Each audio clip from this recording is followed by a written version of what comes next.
Bertemu dengan saya kembali, Ramayanti Alfian Rusid, untuk membahas Vedic Astrologi. Kali ini yang akan dibahas adalah Prabowo Subianto yang lahir di Jakarta 17 Oktober 1951.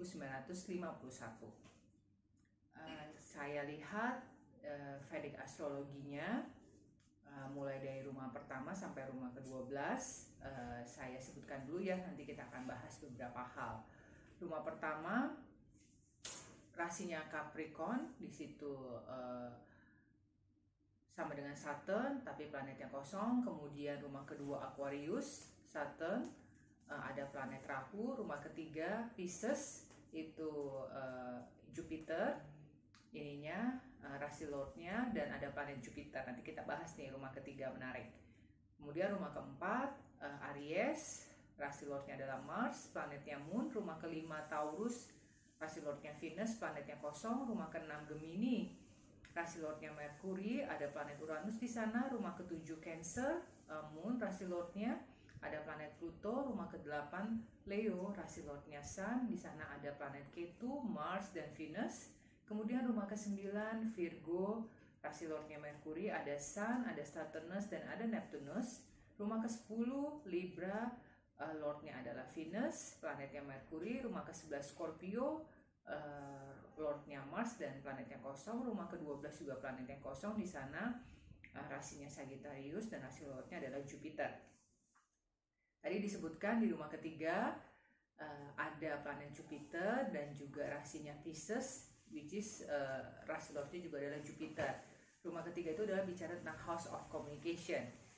Artinya apa nih dengan Pak Prabowo memiliki planet Jupiter di sana dengan rasi Pisces dan lordnya Jupiter?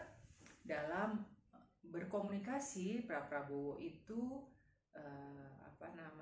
filosofis banget gitu ya, penuh dengan wisdom. Mungkin kalau diperhatikan bagaimana ketika Pak Prabowo menyampaikan pidato atau menjelaskan beberapa hal, pasti terselip kata-kata yang filosofis gitu, pernyataan-pernyataan yang filosofis, dan juga ada wisdom di sana ya.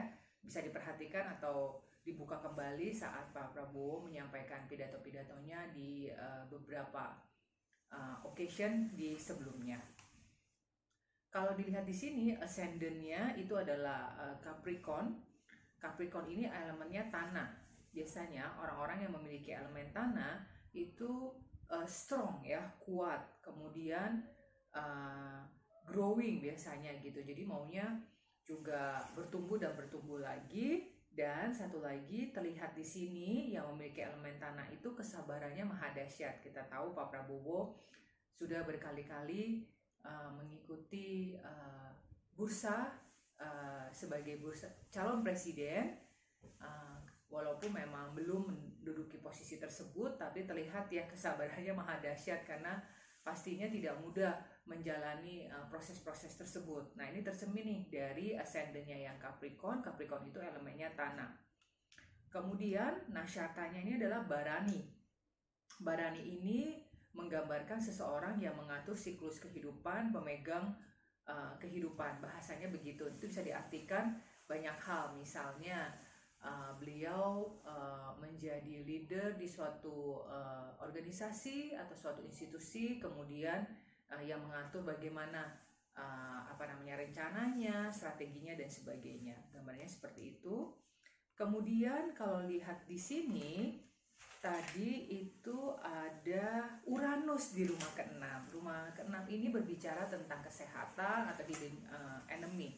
Tapi yang saya mau highlight itu adalah tentang kesehatan ya, karena ini terlihat sekali kalau ada planet Uranus di rumah ke-6, biasanya menggambarkan dalam hal kesehatan ada momen-momen yang disebut sebagai perubahan yang tiba-tiba atau sudden change, yang tadinya baik-baik saja tiba-tiba sakit tertentu atau mendapat serangan tertentu. Mungkin kita juga pernah mendengar Pak Prabowo beberapa waktu lalu disebut sedang sakit gitu, padahal sebelumnya kayak baik-baik aja. Nah, ini bisa menjadi alert, harap diperhatikan kesehatannya sehingga bisa di maintain nih ketika misalnya tiba-tiba berubah secara mendadak kondisi kesehatannya. Kemudian Di sini saya lihat juga dari Vedicnya di rumah ke-9-nya ini ada Sun, Saturn, dan Neptunus gitu ya. Yang mau di-highlight adalah bila ada planet Sun kemudian ada Saturn. Sun ini menggambarkan sosok bapak, dan tergambar sosok bapaknya ini adalah seorang yang menduduki posisi penting atau seorang pejabat. Kita tahu ayahanda dari Prabowo Subianto ini adalah Sumitro Joyo Hadikusumo, pernah menduduki beberapa posisi penting di negeri ini ya di tahun-tahun yang lalu. Ini tergambar di Vedicnya. Kemudian ada Saturn di sana, artinya sosoknya Prabowo Subianto ini adalah sosok yang disiplin, gitu ya. Dan ini juga disiplinnya ini diturunkan oleh sosok ayahnya. Jadi Prabowo Subianto tergambar sebagai seseorang yang disiplin karena juga didikan dari ayahnya. Dan ada Sun di sana, saya ulangi sedikit, artinya bapaknya ini adalah seorang yang menduduki posisi penting dan atau disebut sebagai seorang pejabat. Oke, kemudian di rumah ke-10-nya ada Merkuri, ada planet Merkuri di sana, artinya bisa terus beranjak karirnya atau menduduki posisi-posisi penting atau tertentu karena kapabilitas intelektualnya dan terus belajar, sehingga ini mendukung untuk menduduki posisi lebih tinggi atau kehidupannya terus beranjak. Gambarannya demikian. Nah, kalau dilihat dari Vedic astrologi, Prabowo Subianto memiliki yang namanya star Antares atau bintang Antares. Nah, biasanya seseorang yang memiliki star Antares ini adalah seorang panglima perang, biasanya jenderal, pejuang di medan perang gitu ya, dan juga ahli strategi. Kita tahu saat beliau menjabat di Kopassus pernah memekarkan pasukannya dari 3 menjadi 5, artinya diperkuat ya pasukan Kopassus. Kemudian pernah juga memimpin pembebasan 12 peneliti yang disandra oleh OPM di Mapenduma di area Papua. Nah, itu bisa tergambar ya bagaimana sosok dari Prabowo Subianto yang memiliki tadi star Antares.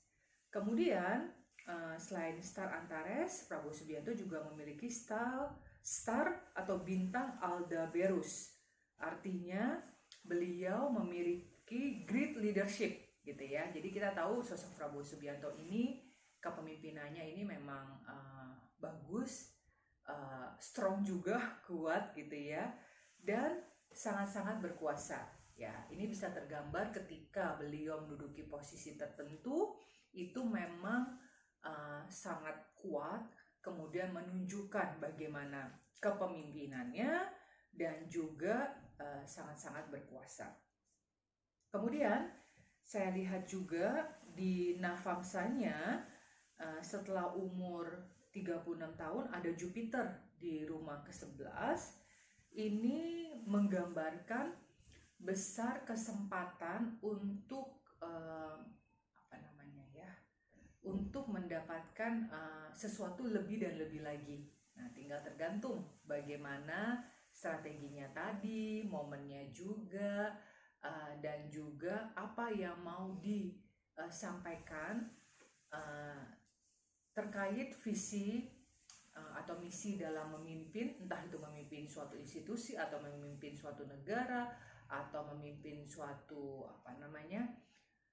suatu area dan sebagainya. Tinggal itu saja yang ditingkatkan, tapi sebenarnya dari Vedic astrologi sudah tergambar bagaimana sosok Prabowo Subianto yang memiliki great leadership, kemudian juga sudah tergambar bagaimana juga memimpin di medan perang, strateginya seperti apa, kemudian implementasinya seperti apa, sehingga banyak keberhasilan yang diraih Prabowo Subianto saat menjabat posisi-posisi tersebut. Bahkan saat ini sebagai Menteri Pertahanan juga selalu muncul berita di media yang menggambarkan Prabowo Subianto ini istilahnya cukup dianggap sukses memimpin kementerian tersebut dengan beberapa langkah strategis atau beberapa deliverables yang dihasilkan oleh Prabowo Subianto. Demikian dari saya, sampai ketemu lagi di pemaparan atau penjelasan Vedic Astrologi berikutnya untuk tokoh-tokoh lainnya.